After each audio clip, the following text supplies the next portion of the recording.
What's up everyone, Thrall's Metal here once again.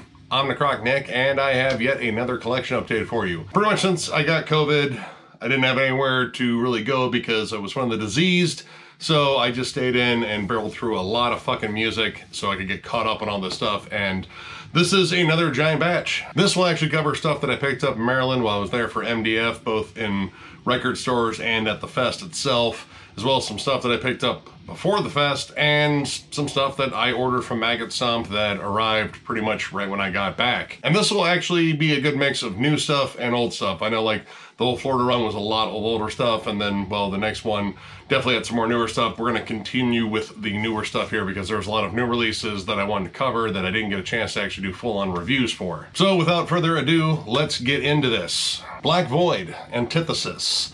Now this one's a little bit confusing because I didn't know this was essentially a second part to another project. This is Lars Ard Nydland's project. He's from Borknagar and Solefeld. He did a project called White Void last year, which I missed out on, or maybe it was 2020. I don't know, I missed out on that one. And this is essentially the other side of it, Black Void, which this project is like black metal and punk and kind of like black and roll.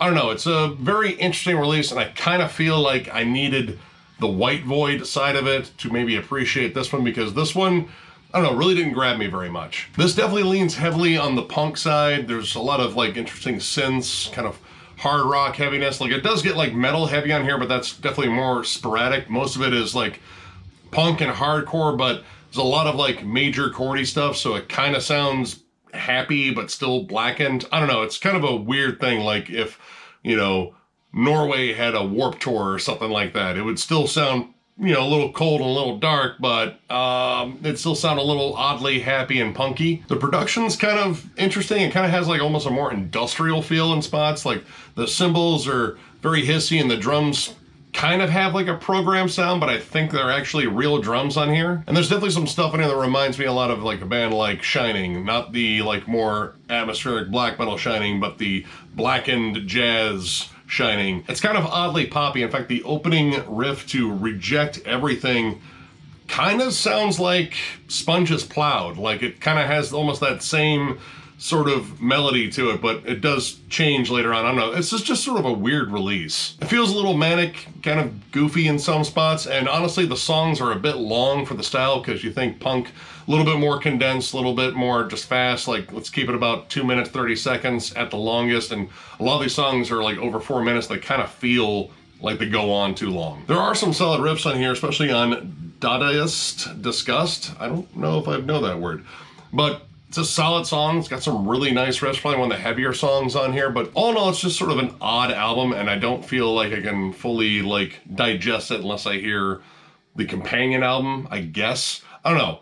All in all, this is just sort of strange, but if you like blackened punk and blackened rock and roll, I guess, or blackened something or other, I don't know. It's kind of really hard to describe this one, but I'd still say check it out, form your own opinions. Maybe if you listen to White Void, this will make more sense, but for me, this is just sort of an odd album. But yeah, still check it out. Malevolence, Malicious Intent. This is the third album from this UK groove metal slash hardcore slash metalcore act. There's definitely been a tremendous amount of buzz about this release, and I wanted to check it out. I mean, it seems like it's got the whole metalcore crowd hyped up again, and that's pretty good. I wouldn't say it's like, you know, deserving of all the hype. Like, I mean, there's definitely some big hardcore grooves on here. There's some solid fucking riffs. The production's solid. The groove metal aspects, man, they definitely kind of ride that, you know, Pantera, Lamb of God, maybe even like a little bit of Crowbar sludge in here too. Pretty hard, but I don't necessarily like the clean vocals. They just don't seem to carry like a big epic chorus very well, especially on Broken Glass, which is one of the singles, and I like the song up until the chorus. The chorus just feels kind of flat to me. And I know, like, you know, Pantera worship is pretty much kind of global, like everyone does it, but it feels really weird when you hear like a UK band do like very southern, like, you know, southern rock riffs from the US. I don't know, it just feels kind of weird. Not saying they shouldn't do it at all, because they do it pretty well in here, but it just feels kind of odd. It's kind of like listening to like US punk bands trying to fucking yell and sound like they're from England. You know, that just doesn't work either. It just sounds odd. You do have guest spots from Matt Honeycutt from Kubla Khan and Matt Heafy from Trivium on here. The one with Matt Honeycutt, especially, I think is really good. It's got some blast, gets a little bit more brutal, I would say. Like there's kind of like some slammy riffs on there. They're a little bit close to Dying Fetus. And I gotta say, I like the syncopated grooves on Karma. All in all, this is kind of like 1995 meets 2005. Like it's definitely a lot of like that mid-2000s metalcore meets like that sort of mid to late 90s groove metal. And while I like both of those, I don't know if they necessarily mesh all the time. And there is a ballad on here. I'm not the biggest fan of it. It kind of sounds like Breaking Benjamin covering Kill Switch Engage.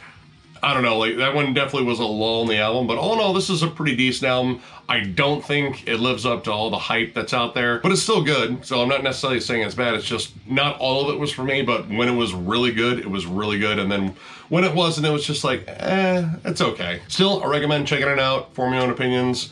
Again, tremendous amount of hype around this, and hype is kind of a dangerous thing because not often does it ever live up to the hype, but that isn't to say it's not good. So yeah, check it out.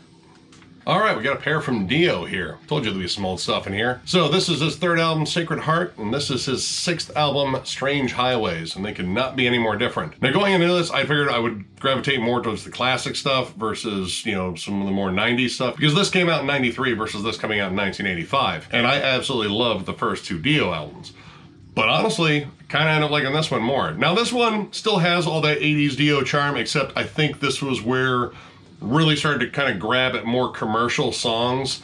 It kind of lost a bit of the heavy metal epicness, and there's some songs in here that I just quite don't get. Rock and Roll Children, which I know was a big single on this one, or at least the big lead-off single on this one, I believe, really sounds like Shot in the Dark. Like, it kind of sounds like the Ultimate Sin era Ozzy Osbourne. And I get it, that was kind of the sound during the time, but it feels like a very blatant stab at radio. And then Hungry for Heaven is Bob O'Reilly. It definitely has the same melody on the chorus as Bob O'Reilly. Like, it's really blatant, and I thought that was just kind of odd. And again, another stab at the radio, but there are some really good songs on here. Like Just Another Day, I think is an absolutely killer song.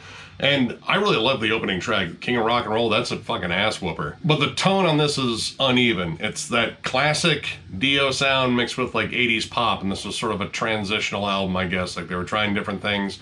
And this was the last one with Vivian Campbell, so I don't know if they were at odds in the studio during this one, but I don't know. It's an uneven album with some really fucking good songs on it. Now this album, well, this was the one that followed Black Sabbath's Dehumanizer when Dio re-entered the band for a bit.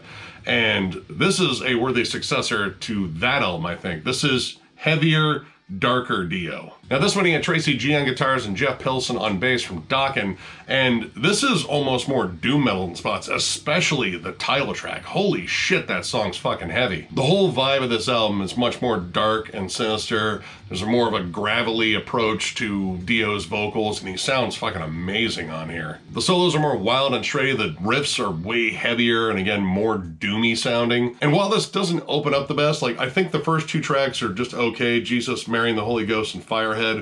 Once you get to Strange Highways, the rest of the album just takes off and becomes just fucking incredible. I like both of these, but I'm surprised I like this one more because I figured I would like the classic stuff more. But yeah, this album's just a little bit on the uneven side versus this one.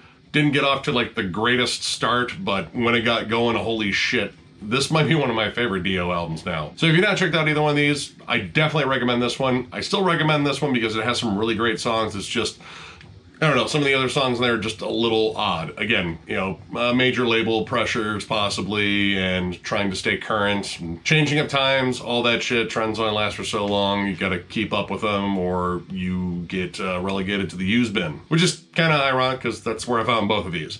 Either way though, check them both out. Dio fucking rules. That's about it. Thorium Denmark. This is the fifth album from this Danish death metal act. Actually features former members of Dominus, which Dominus, I don't know if many people know, was what became Volbeat. That was Michael Paulson's band. And I believe this actually contains one of the guitarists from Dominus who just decided to stick with death metal versus metal rockabilly, whatever the hell Volbeat is, metal rockabilly. I don't know. I still kind of like them. This is straight up old school death metal, thick, chunky guitars, nasty sounding drums. The vocals sound like a choir of fucking demons, which is both good and bad because they layer the vocals with like a high and a low and maybe a mid in there too. Like it's fiercely layered, and if they did it more sporadically, it'd be fine, but it's the entire album where they have this layered approach to the vocals, and it was like, well, it kind of gets a little old. A lot of this remind me of bands like Gorefest, and there's even some killer melody, especially on the song Semen of the Devil. I bet it's spicy.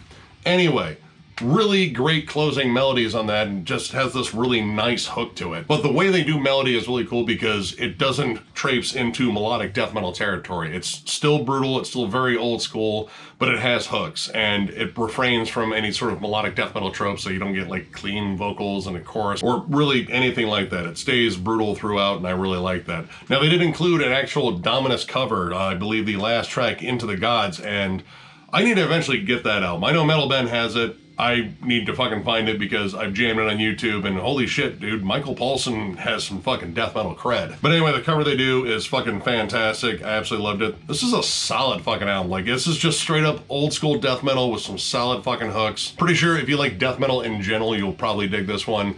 Definitely check it out. Check out their other stuff too. I think it's really solid. But yeah, this new one, solid. Woefat, which is what my brain tells me when I'm thinking about going for thirds at a buffet.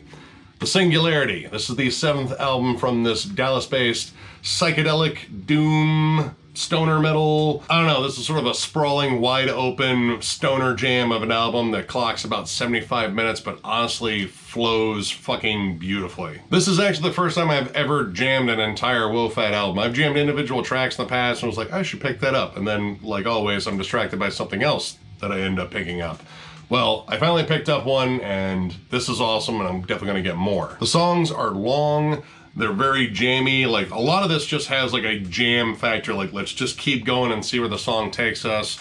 Bouncing back and forth between like big doomy riffs, like a lot of Sabbath worship on here, and then like big atmospheric desert rock trippiness. This album is like this perfect whirlwind of all things like Caius, Monster Magnet, especially early Monster Magnet, and Earthless. Like, it has that sort of vibe. Now, I believe these guys used to be mostly instrumental, and granted, with like these long sprawling songs and extended bridges on here, it is mostly instrumental, but there's a lot of vocals on here, which I was kind of surprised by because from what I jammed before, there really weren't. And also, they're pretty good. It complements the music really well. It kind of has this like bluesy gruffness to it. I like the fact that there's a good balance of like slow, doomy, sludgy tracks versus like that kind of like up-tempo blues rock boogie, kind of similar to Clutch on here. It gives the album a little bit more variety, and I like the big slow building songs, especially the Oracle and Orphans of the Singe.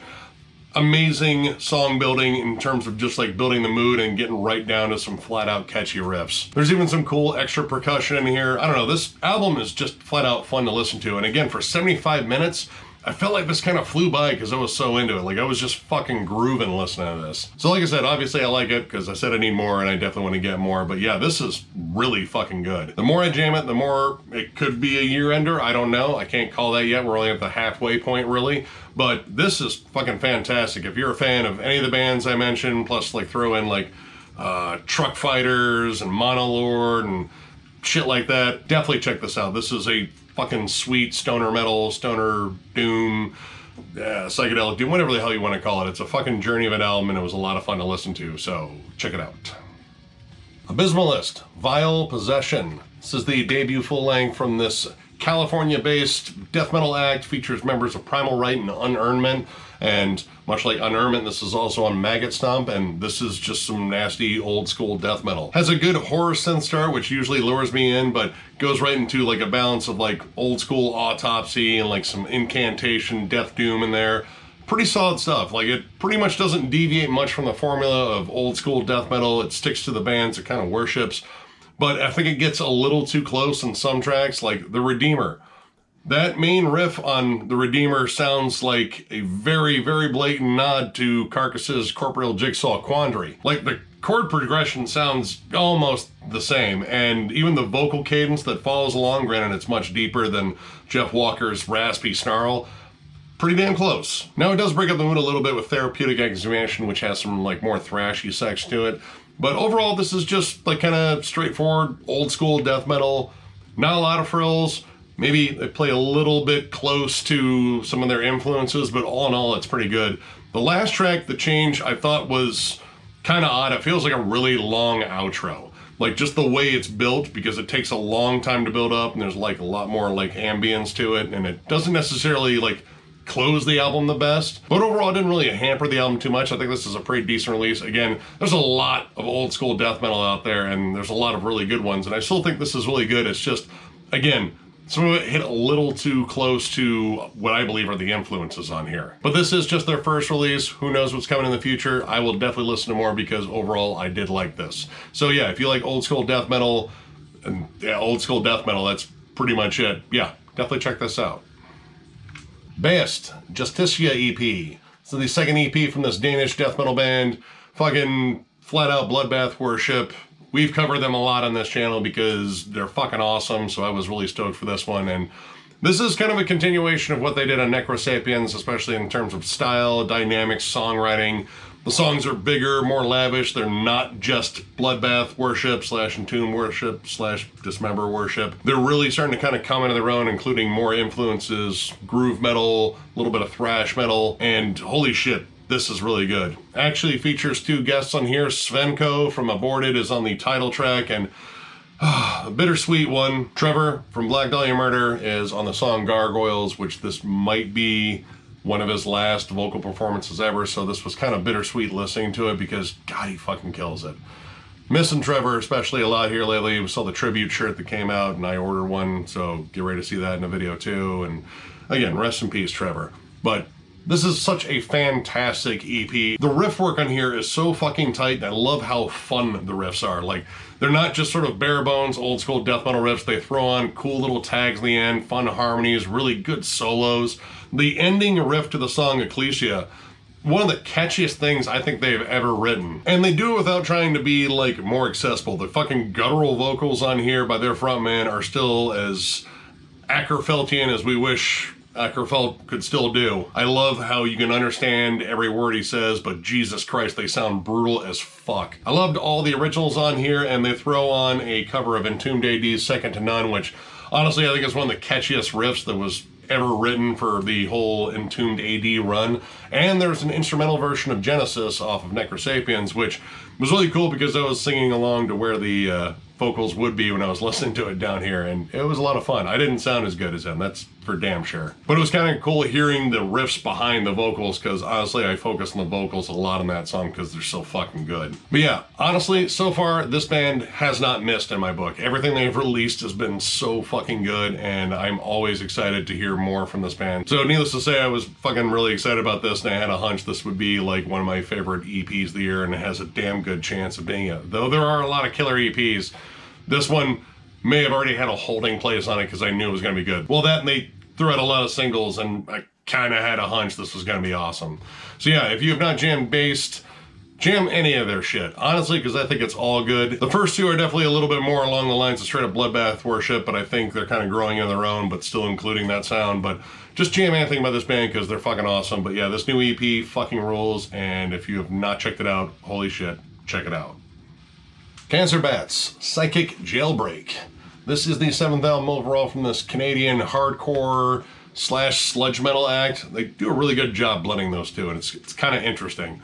But this is also the first album they've done without longtime guitarist Scott Middleton, who actually left last year. And well, this one is a little bit different because Scott's riffs kind of really drove the band. Liam's vocals are definitely a huge part of it too, but Scott had some great riffs, and he had that great balance of like southern sludge metal. Like you could go from listening to like Black Flag to fucking Crowbar in the same song, and he'd do it really well. And it isn't as though the guitar work in here is bad, it's just kind of different. Like I feel like they played it a little safe. And it isn't as though the riffs on here are bad, it's just they're different. They're kind of noticeable. You kind of know it's a different guitarist behind there. Now Liam's vocal performance on here is odd, or at least it's kind of mixed odd. Sometimes it sounds very loud and he's kind of more nasally and doing more of a groan, and then sometimes he's back to the hardcore screaming that I think he's exceptionally good at. Like the opening track, Radiate, it just kind of sounds odd. I don't know, like the vocals sound way up front, they're very layered, and then you get down to the next track, the hoof, they're kind of back to that normal register. It seems like whenever he's trying to go for like a more clean-ish approach, they layer the living fuck out of the vocals, and it just doesn't sound as natural as when he screams. But I wouldn't say any of them are bad. And musically, I think this is pretty solid. Like, it still does the hardcore to sludge metal stuff, but there's a bit of like that post-hardcore sound, like Helmet, especially the song Crocodiles. And admittedly, some of this is kind of comparable to Every Time I Die, though I think less spastic, it's a little bit more straightforward, so in a way, Cancer Bats might be like a little bit more accessible version of Every Time I Die in a way. Well, at least even with the loss of a guitarist, they're still doing a better job of keeping a band together right now than Every Time I Die. Overall, this is a fun, riffy album. I don't think it gels as well as past efforts, but then again, you have new members and, you know, kind of getting them all to gel right. You know, it takes a little bit of time. Does have some absolute rippers on here. And overall, if you like Cancer Bats already, I think you'll probably dig a good chunk of this. Some of it didn't really work as well for me, but overall, it's still a pretty damn good album. So yeah, if you like post-hardcore, hardcore, sludge metal, kind of all wrapped into one thing, definitely check this out. This band's fucking fun as hell. I recommend actually a lot of their albums. Hail Destroyer is probably the one I would go to the most, but this one's still good too. It's just not as good as past efforts. And well, in my book, some of those past efforts are kind of hard to beat, but yeah, still check this out. Come to Grief, When the World Dies. This is the debut album from these sludge metal, well, veterans. They've been around for a while. This is more or less a continuation of the band Grief. Actually, the name of it is a reference to their debut album way back in the 90s. And of course, this actually contains former members of Grief. And, well, man, Grief was a heavy, fucking nasty sludge band before, and they are back and possibly even more vicious. We got Kurt Ballow handling the production, and I fucking love Kurt Ballow's production. Again, especially the drums. The drums always sound so fucking good when he does production. But holy shit, the bludgeoning force of these doomy, sludgy, fucking ugly riffs. Oh my god. This album sounds thick with heaviness. It's fucking awesome. The bass tone is sludgier than hell. The vocals are shrieked to the point blood is spraying from the throat, I think. It's just a vicious fucking listen with like pretty much complete disdain for, well, the planet, I would think. And honestly, compared to, well, I mean, the only thing I had to compare it to was Come to Grief, the debut album from Grief. It's a little bit more up-tempo. Well, up-tempo for them, like sludge metal generally, I think, very slow and plodding. But there's some stuff in there that just has like a fun groovy bounce, especially the song Devastation of Souls, which honestly, they kind of lock on to that Under the Sun sort of Black Sabbath boogie and just ride that fucker, and I love that fucking song. But I also love Under the Sun, so not a huge surprise there. The more atmospheric lead into the title track and that fucking bass line on it, Jesus. It actually like stands out amongst this wall of riffs you're being fucking greeted to on here. This is a relentlessly fucking heavy album, but it's very catchy. And actually one of these tracks does feature Jacob Bannon, so Kurt Ballow was the only Converge guy that made an appearance on here. This was one I really wasn't sure about. Like, I wasn't sure. I was actually stoked for it because I love Come to Grief, that debut album. I think it's absolutely awesome. But coming back from a long hiatus technically is always sort of a thing like, are they going to come back with like the same fury and the same drive? And holy shit, they did. This is a fucking fantastic album. It is steeped in fucking just misery, but brutal misery, I guess. I don't know. It's just heavy and catchy, and I really fucking dig this. So yeah, if you have not jammed this and you're a big Grief fan, which I don't know why you wouldn't have jammed this if you're a big Grief fan, because I know Grief fans were pretty fucking stoked for this one. Check this out. It's a fucking monster of an album, honestly, in terms of sludge metal. In terms of like the best releases I've heard this year, it's between this and the new Crowbar. Like, it's that fucking good. So check it out. Desolate Shrine, Fires of the Dying World. This is the 5th album from this Finnish death metal, blackened death metal act. I've become a big fan of them here recently. The Florida trip, I picked up 2 of their albums. They were both fucking awesome. And yeah, when I saw that they actually came out with an album, I had to pick it up, and I'm so fucking glad I did, because this is some bleak, dismal, end-of-the-world death metal. And honestly, this one might be a little bit more brutal than the last one I jammed. This one feels a little bit less atmospheric and more just steeped in giant fucking heavy riffs, a tone that could shake your fillings loose, and just evil. It feels fucking dark and evil as fuck from start to finish. I love the vocal variety in here. You get deep growls, fucking desperate screams in the fucking void of space, groans, whispers. It all kind of like adds to the creepy atmosphere that's on here, which again, this is definitely more death metal intensity forward, but the atmosphere is still very prevalent on here, and there's just enough of it to really add a lot to it in terms of like the overall vibe of the album. All sorts of cool dynamics too, like it can shift from like blast beats to a giant fucking death doom break like The Dying World. And again, adding to that vocal diversity, the acoustic intro that is particularly dreary on My Undivided Blood. They add some whispered vocals on there, and they just sound like they're coming from someone that's fucking dying. So again, adding to the overall atmosphere and the creepiness of this album. But this is fantastic. Once again, like honestly, everything I've heard from this band is amazing, and now I'm only missing 2 albums, which kind of interesting thing about their discography, it's all full lengths. Like they don't have any EPs or demos or splits, like they're all full lengths, and so far every last one of them I heard has been really, really fucking good. If the last time I brought this band up didn't sell you, then I'm gonna try to sell you again in this band because they're fucking awesome. If you love blackened atmosphere, just brutal, dissonant, ugly, dark death metal, holy shit, check this out. Check out their other releases. I'm going to eventually find their other 2 and talk probably as much about them in terms of how awesome they are. At least I think so. I haven't jammed those yet, but we'll save that for a different video. Either way, check this one out. I can definitely say for sure it's fucking awesome. Devastation, Violent Termination. This is the 1987 debut album from this Texas thrash metal band. I love their other 2 albums, especially their third one, Idolatry. I think is a legit underrated album in thrash in general. Like it is flat out incredible, and I don't think enough people know about it. And their second album, also really good. This one, not so much. And I noticed, you know, the reviews were not favorable on the archives, and well, kind of agree with them. This was kind of a false start for the band, at least. Like, the production here is very muddy. The songs feel way more basic. Like, when you listen to the other 2 albums versus this one, you're going to end up looking at this one like I'm looking at it right now. Like, is this the same band? Like, the vocals are the same, except the vocals are kind of lackluster. Like, they're not trying very hard. As much as I don't want to dog them because I love their other 2 albums, like this is not even close to their other 2 albums. This sounds very like first wave thrash just in terms of the style. Like this kind of sounds like Hell Awaits without any of the charisma and any of the creativity. Like the riffs kind of fall flat, the drums are occasionally off time, you know, the production's kind of rough. The songwriting is very sloppy. The solos are also really rough on here. Like they don't really kind of carry much of a tune or complement the song. They just kind of come in and beedly-wah their way out. And while there are some good riffs, most of the songs are pretty meh. So yeah, I don't have a lot of nice things to say about this, unfortunately, which sucks because I put the other 2 albums on a pretty high pedestal, but I got this one pretty much to complete it. Like this is the only album I didn't own by them in terms of their full lengths.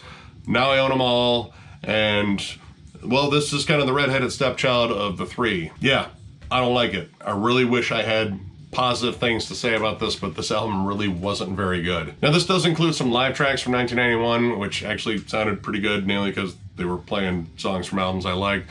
I didn't think the crowd sounded very enthusiastic, and I guess this band, one of the reasons why they kind of quit after the 3rd album was they got very jaded with the music industry and touring and all that, and, you know, I get it. But this one, in terms of whether or not I would recommend it, I would just say listen to it, because, like always, I'm going to leave links down in the description. Let me know what you think, because it's not very good. But I urge you to listen to their other 2, because I think their other 2 albums are really good. This one, just sort of a false start. Like, hey, let's get ourselves out there, even though maybe we need more fine-tuning. And by maybe, I mean they did. Still, though, check it out. For my own opinions. Who knows? You might love this one more than the other ones. I don't get it, but you might. I don't know. I'm not you. But regardless, check it out. Enslaved, Mardraum, Beyond the Within. This is the 5th album from this Norwegian black metal, progressive metal. It's Enslaved.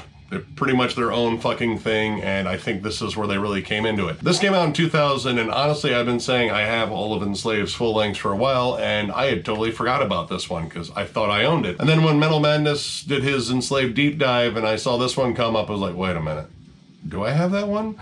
And I didn't, so my bad. And holy shit, was I missing a very important one, because this is the one where they started launching more into progressive territory.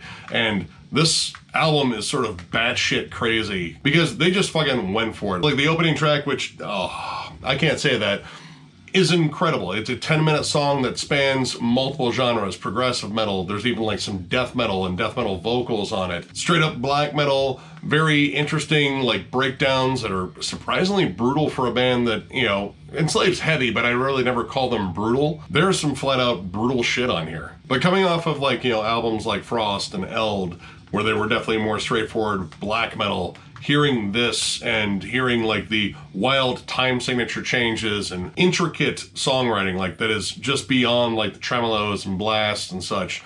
Not knocking the early stuff. I love fucking Frost. It's an amazing fucking album, and Eld too.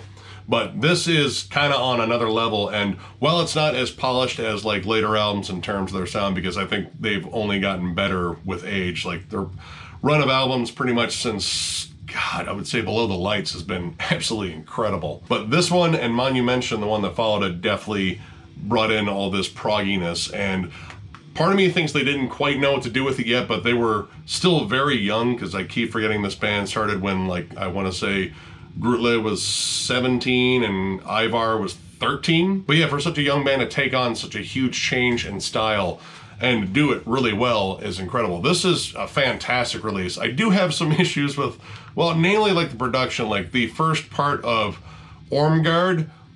My God, that squealing, shrill guitar at the beginning of it is fucking difficult to listen to. And I fucking love this band, but I had to like just skip past that, like just get as far away from that fucking sound as possible, because it kind of fucking hurt. But everything else in here, much like I would probably say about Enslaved in general, because I fucking love this band, is brilliant. Just kind of next level fucking songwriting. And honestly, I could see this one being like a big dividing one in terms of their early fan base versus the fan base they've earned now through doing more stuff like this. But this was just sort of the start, and honestly, they killed it right out of the gate. This is an absolutely amazing album, and yet another reason why ranking this discography in the future will be damn near impossible, because I find myself loving every single thing they've put out. So yeah, if you have never jammed this album, holy shit, jam this album. Jam all of Enslaved, because I love that fucking discography. But in terms of like the start of possibly my favorite era, like again, I love the early black metal stuff, but what they're doing now is, again, just fucking brilliant. But this was the big shift, and yeah, they did a fucking marvelous job. So yeah, definitely check this out.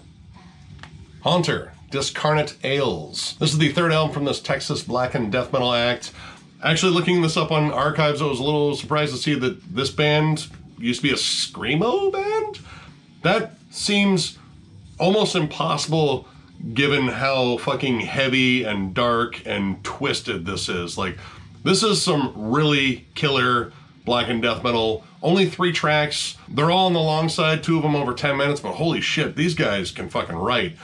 Lots of atmosphere, lots of dissonance, but also lots of really clever angular riffs. Like, this kind of reminded me a lot of Predatory Light, which John and I went over not too long ago. And this kind of has a bit of that same vibe, just in terms of the really cool riffing mixed with the dissonant atmosphere. It's kind of like a mix of Superstition and ulcerate. Like, it has that ulcerate wall of dissonance and like dissonant melody sort of feel, but you have these twisted, angular, like kind of chuggy riffs that are all throughout this, and Jesus, the songwriting on here is fucking marvelous. The opening track, Overgrown with Moss, has such a good slow build. It kind of keeps ramping up the tension, but Spiritual Illness, the shortest track on here, which is, you know, still a long track, probably my favorite, just because, man, it's a fucking riff storm. And this is loaded with like strange atonal melodies, loads of distance and atmosphere, and very cavernous bellows and everything, but it always comes back to like solid riffs. It doesn't get too lost in all the spacey atmosphere and shit and just completely lose its shit.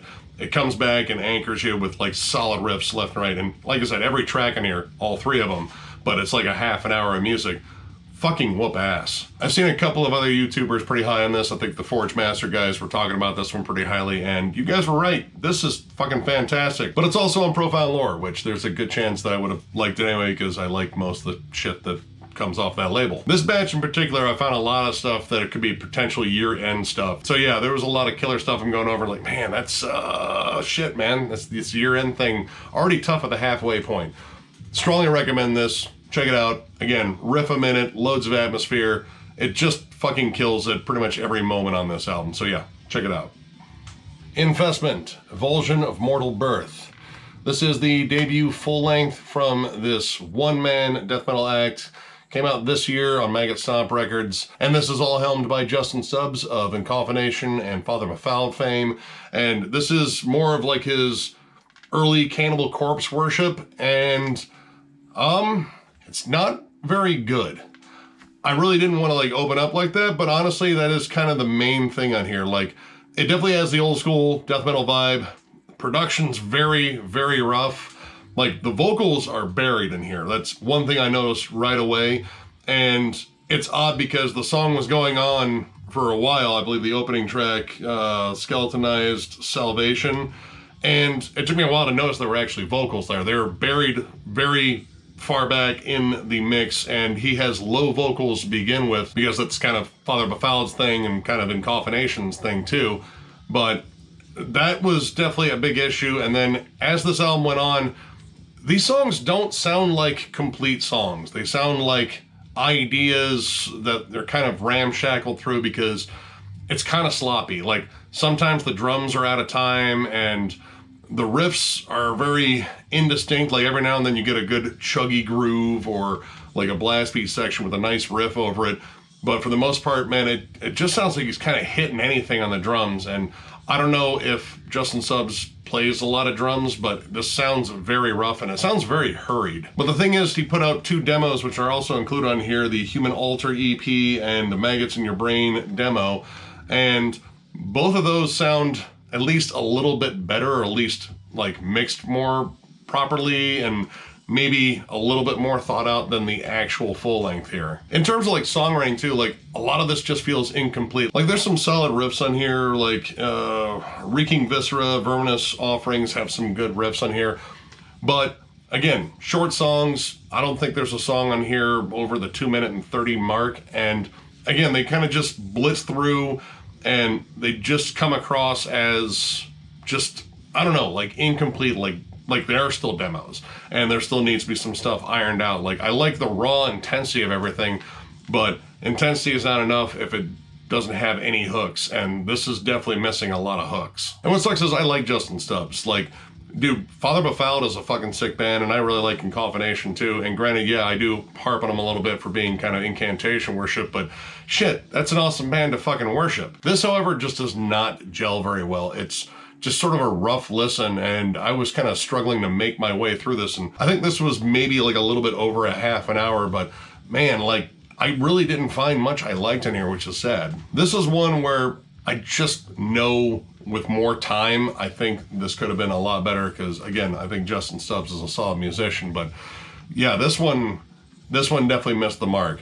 Still though, of course, as always, I encourage you to check it out for yourself, form your own opinions. You may really dig this. For me, it was definitely a misfire, but for you, it could be pure death metal glory and, you know, some really solid Cannibal Corpse worship. Much like me, you won't find out until you listen to it for yourself, so check it out. Mantahungal, and this is called Gevangean Van Angst. This one came in the Metalhead box, and this is a, I believe, 2-man, or it could be a man and woman. I don't know, they were wearing a lot of corpse paint in their pictures. Raw black metal project. It's from Indonesia, and I'm out of nice things to say already, and those were just more or less descriptors. This is officially too raw for me. It sounds like guitars recorded inside of a dumpster. The drums are there, but they are so far back in the mix, they might as well have been recorded like in the next fucking state over, or province, or however they have shit. separated in Indonesia. Islands, that makes sense. So yeah, the guitars and vocals were recorded on the island with the actual microphones, and then the next island over, the drums were recorded, and they just didn't bring the microphones over because, God, man, this is just kind of bad sounding. And again, I hate shitting on bands, and I know I'm not the biggest raw black metal fan, but I think this is just too raw, and honestly, it's one of those where I think if you listen to it for yourself, you can definitely hear what I mean. Like, there are some good melodies in here, like the kind of like folky, tremolo, like, you know, second wave stuff, but just done, or at least recorded incredibly poorly. And probably on purpose. Like, I think the intention was to sound as raw as possible, and congratulations, you guys did it, but it just didn't turn into anything very memorable other than what the fuck did I just listen to? And it isn't like the cool what the fuck, like, wow, that was fucking amazing. Like, I have no idea how to describe that. Like, this was like, Jesus Christ, you feel like you did everything wrong in the studio. Like, the vocals sound like they were someone puking and dry heaving through a fucking walkie-talkie, and the guitars are shrill, like painful to fucking listen to. Like, I thought the opening track was just going to be like a long, noisy intro, and then the rest of it would open up, and then by the time I got halfway through this, like, this is not going to fucking change, is it? This is going to hold the course of rawness, and I'm turning it off because I didn't make it all the way through this. I legit couldn't do it. So this is one of the few times where I just could not finish the album. Like, I just did not like it at all. Again, this is just too raw for me. And I have like raw black metal that I do like, but I think just a little bit of attention to production and maybe not, you know, trying to make it so raw where it's unlistenable, you know, try it out, maybe. But again, with any negative thing I say about an album, I still urge you to check it out for yourself. Of course, there will be a link down below to this. But, yeah, I think even people that are into raw black metal, they're going to find this one to be a little bit of a challenge, but that's just me. I could be totally fucking wrong on that. So, yeah, you won't know until you check this out. It's raw, and yeah, that's about it. Check it out. Metal Church, The Dark, the second album from this Bay Area speed metal / thrash metal act. I've been meaning to actually pick up some of their earlier stuff. I really loved their debut album, and this one is also highly lauded amongst, you know, metal fans, and I dig this one as well, but I think I like the first one a little bit more. The first one was a little bit more raw and fast and aggressive. This one still has those moments, especially in the back half, like Line of Death and Psycho. Over My Dead Body, also fucking really good. But this one definitely saw them expanding their sound a little bit, like trying to write more lavish songs, more distinct melodies, and for the most part, it works out really well. I think the guitars sound a little muffled on this. Like, they could come up just a little bit and add a little bit more bite to the songs, but the guitar work itself, fucking solid. I think this one definitely has a little bit more, like, classic heavy metal. Like, it's kind of interesting, like, it's still thrash, but it still has a lot of heavy metal nods, so of course that speed metal sort of banner kind of fits over it, because it lurks somewhere between, like, Judas Priest and Megadeth. Like, the vocals are still aggressive, but they're more sung, and they kind of have like that thrash sort of obnoxiousness to them that, you know, I love in thrash. But there's also still a lot of high-pitched 80s wailing, which kind of puts it a little bit more on the speed metal spectrum. So it kind of lurks in both camps, and honestly, it does it really well. Like, Method to Your Madness has some incredibly distinct melodies on it, like kind of distant, a little creepy, and it has this really nice gallop to the song that I love. The songwriting here, I think, is top-notch. Again, I like the debut just a little bit more, even though I think David Wayne got a little too fucking up there in terms of his register on the debut. This one, he's a little bit more reserved, but overall, this is a solid album. Again, it's a grab at like sort of a bigger sound, maybe slightly more accessible, but they're not like pushing out fucking radio hits or any of that horse shit. They just wanted to grow as a band and include like more elements to their sound, and overall they did a really good job. For me, this will be like a good example of a band expanding their sound without losing their identity completely. Like, this was a really good job at broadening the sound, hell, even smoothed out the logo a little bit from the debut. All of it pretty much worked. I just like the debut a little bit more, but that is not to say this is not an absolute fucking banger. So yeah, if you like classic speed metal and thrash metal, it's a good chance you fucking know about this. I've just been kind of late to the game. Like, I had Human Factor fucking forever ago, and I lost that in a move. I think I brought that up when I brought the first Metal Church. But yeah, I'm slowly going through the back catalog of this band, refamiliarizing myself with them, because this band had some killer albums, and this is definitely one of them. So yeah, if you have not checked this out for some reason, check it out. Morbid Saint, Destruction System. This is the second album from this Wisconsin thrash band, like underground fucking favorites, represented a fucking more visceral, aggressive style of thrash. Now this one's a little confusing. I'm pretty sure this is a fucking boot because I picked it up at a booth that would probably sell fucking boots at MDF. It was there, and honestly the only reissues I've seen of this officially have been vinyl, so trying to find a CD of this has been kind of difficult. But I believe this is based on the 1992 demo, and they essentially just didn't get around to releasing this because I believe they broke up before it was actually released. And well, I mean, it was there and I had to pick it up because I love Spectrum of Death. That album fucking rules. And in order to do a full-on retro review of this band, I definitely wanted to get a copy of this, and this is also really fucking good. Now, the production is definitely a little bit raw, because again, I think this was more based on demos, and I don't know if this ever got like a proper fucking mix. And after you get past the really weird intro, I mean, it just fucking takes off, and this represents that later thrash sound where it definitely got more aggressive, and honestly, I always thought this band sort of bordered on death thrash, but everyone seems to just consider them thrash metal. I think there's an argument to be made because the riffs on here bounce back and forth between thrash metal and death metal intensity. The vocals are fucking maniacal.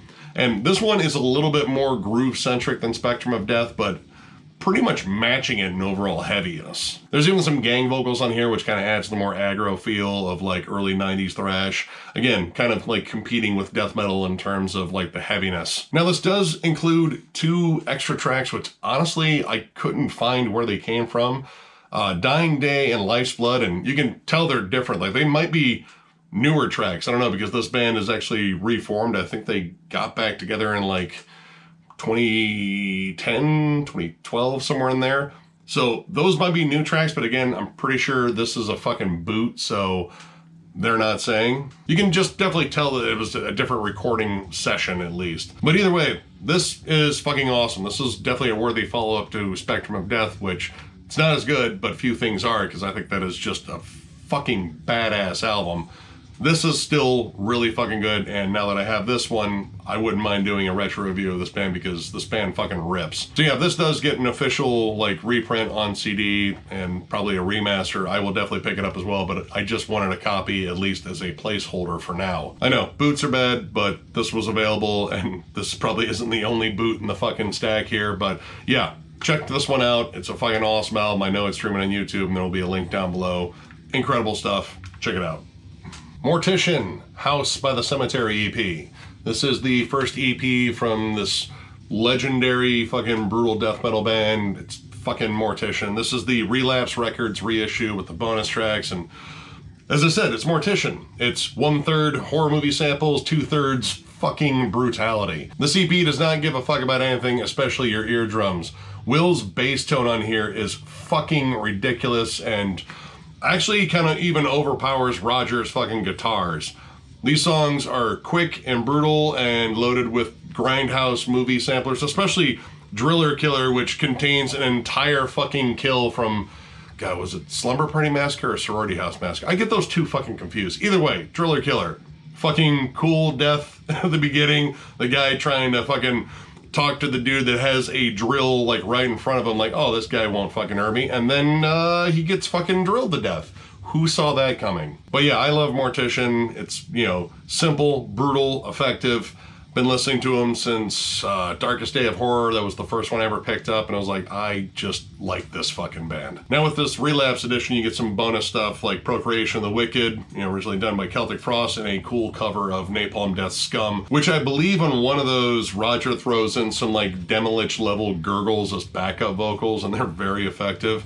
But yeah, this is fucking awesome because it's Mortician. I fucking love this band. They are fucking ridiculous, but ridiculous in all the right ways. And if you ever have a chance to see Mortician live, go fucking do it because they fucking kill it every time. So yeah, this one's pretty much an underground death metal classic. I mean, Hacked Up for a Barbecue came out a year later and fucking absolutely destroyed. Possibly still my favorite Mortician album.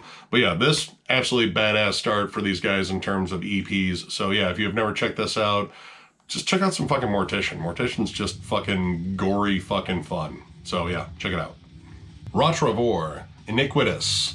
This is the 2009 reissue of this band's 1993 lone full-length album. This is a slab of old school fucking death metal from Pennsylvania. They recently reformed and played MDF. I caught them. They sounded fucking amazing. So I picked up a shirt, which I wore in a different video, and the CD, and yeah, this is fucking great. Like, I can't wait to do a retro review of this one eventually too. This is brutal as hell, like nice deep vocals. Reminds me a lot of like early Bolt Thrower, like, you know, In Battle There Is No Law and Realm of Chaos era Bolt Thrower. Like, it has that sort of like extra grittiness to it. Maybe throw in like some like early Benediction too.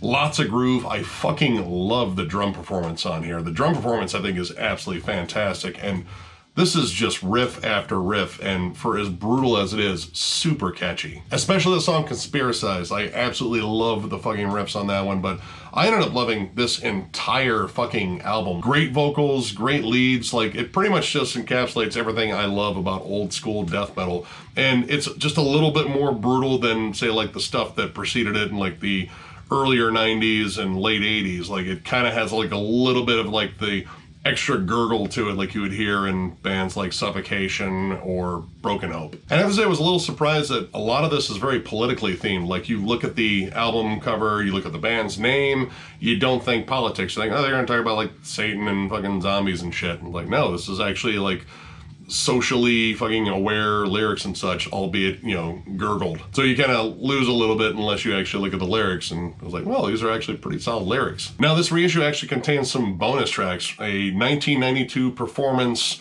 in Cleveland, which I thought was really fucking cool, and they actually sound really good. Like for a 1992 recording of a live show, they sound pretty solid. In fact, the opening song, Clogged Sewer Pipe, they kind of like rev up the crowd in their own way, and even think Incantation for being brutal. Like, I guess they were playing that show with Incantation. When it gets down, the song's like, dude, this sounds really fucking good. I mean, granted, I got to see them on a live stage and they absolutely fucking killed it. And hopefully with this reformation, they're thinking about trying to follow this up, because this is fucking sick. Yeah, this is a solid one-off gem as it stands, unless, again, they're thinking about doing another album, which I am all for. Definitely check this one out. Go see these guys live if they're actually touring again. I really hope they do, because again, that performance in MDF, they absolutely fucking crushed it. Just a nasty fucking death metal album, and if any of that sounds good to you, check it out. Sadus, Elements of Anger. This is the fourth album from this, well, alright, death thrash, but also technical thrash, and honestly, maybe progressive thrash on this one. I've been slowly trying to patch up the holes in this band's collection just because I fucking love Steve DiGiorgio, and holy shit, he is on fucking display on this one.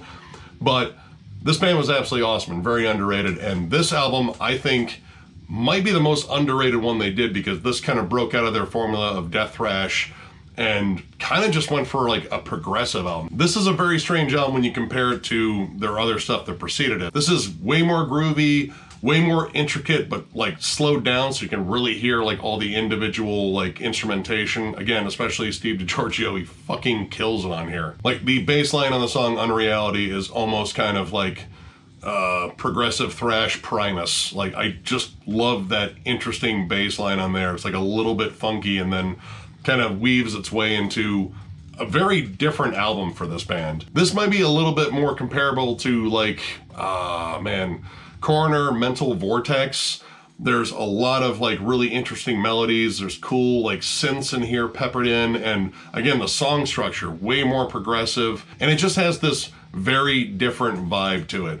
It has a lot of that like later death sort of like progressive death metal vibe, but with maybe a thrash metal filter. But you still get like little nods of what they did before, like on Words of War, Fuel, Stronger Than Life. Like you get a little bit of that more up-tempo thrashness, but a lot of this is, I don't know, like exploratory, I think. Like they were really trying to find like a different sound, and in 1997, well, thrash really wasn't doing all that well, so kind of good on them to really expand their sound and do it well. Like this doesn't scream like a giant sellout album or anything like that. This screams like, hey, let's take a stab at like some way more progressive stuff and, I don't know, like kind of show off to our fans like, yeah, we're really fucking good musicians. Like I think everyone already knows we're really good musicians, and at bare minimum, they know Steve's a great fucking bassist. So let's keep pushing that. The spacey atmosphere mixed with all these fucking wild riffs and just really technical playing, like, honestly, this might be one of their catchiest albums, and I love, like,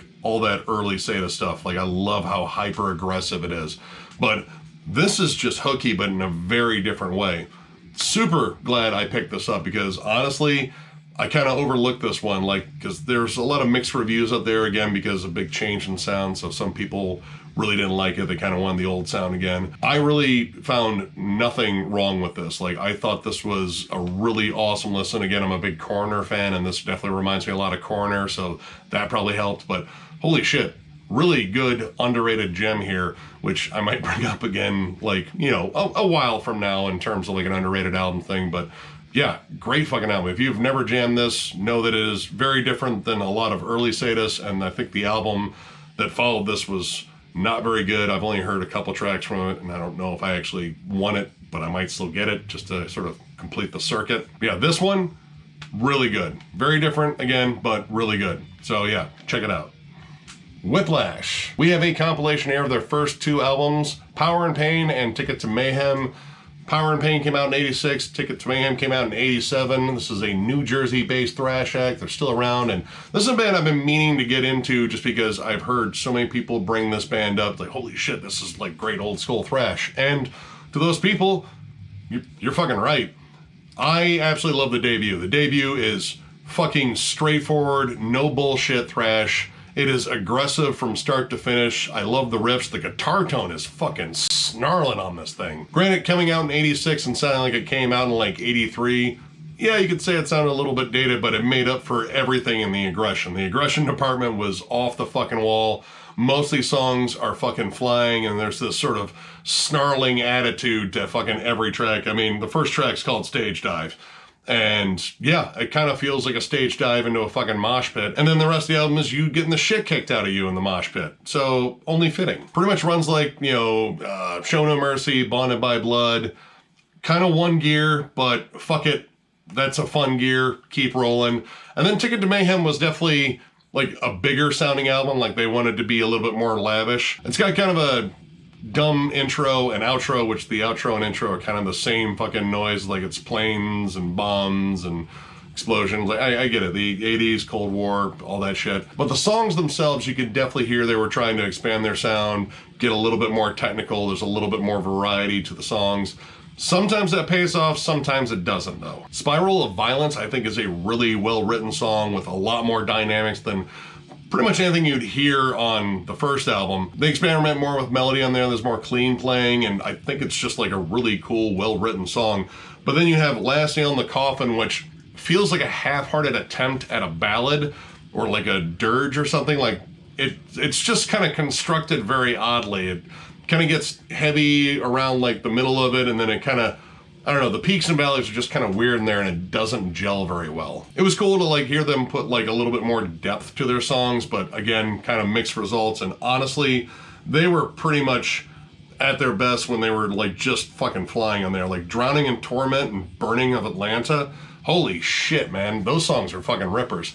So this is my first experience with these guys from these first two albums. And honestly, from these first two albums, when these guys are flying and just not giving a shit about anything other than causing musical damage to people, that's when they're at their best, at least from what I've heard. Like, they do have a fair amount of albums, and I have not jammed any of them, but I'm definitely curious, and I'll be looking out for more Whiplash in the future. But my initial resolve is, yeah, both of these albums are pretty damn good. I like the debut a bit more. Again, it's just full tilt boogie the entire time, and I fucking love albums like that. But yeah, if you've never checked out Whiplash, and you can find this compilation, which I don't think this is a boot. I don't know, it could be a boot. I bought this at a booth at MDF where there might have been boots. But either way, if you can find this compilation or you can find both of those albums, get them. They're both really fucking good. First one, I'd say, is a must-own for damn sure. But yeah, just check this band out in general. I think this is a pretty underrated thrash band, just judging by these two releases. And finally, we have Centric's Shattered Existence. This is the debut album from this UK thrash act. I picked up for Who's Advantage a while ago. I had jammed this one right here and that one on YouTube years ago, and I was like, fuck, how did I miss this? This is just some quality fucking thrash. And I saw this, Again, this one, probably a boot, but I know there is at least a company out there that's going to do CD reissues, so I'll probably pick that up too. But this is essentially like UK Metallica or UK Megadeth. Kind of depends on the song you're listening to in this album, but holy shit. Great fucking riffs, great songwriting. But I think this band definitely went for like more along the lines of Metallica in terms of the overall sound, especially like Ride the Lightning and Master of Puppets era. They wanted that big lavish sound with really like well-structured songs with loads of dynamics, because that is pretty much this entire album. Though I have to say, in comparison to their second album, I think the second album is a little bit more polished just in terms of like ironing out the transitions and kind of making the songs a little bit more grand. This delivers some fucking flat out raw biting intensity and just well-written songs. The songs are energetic, they're very melodic, the lead work in here is really solid.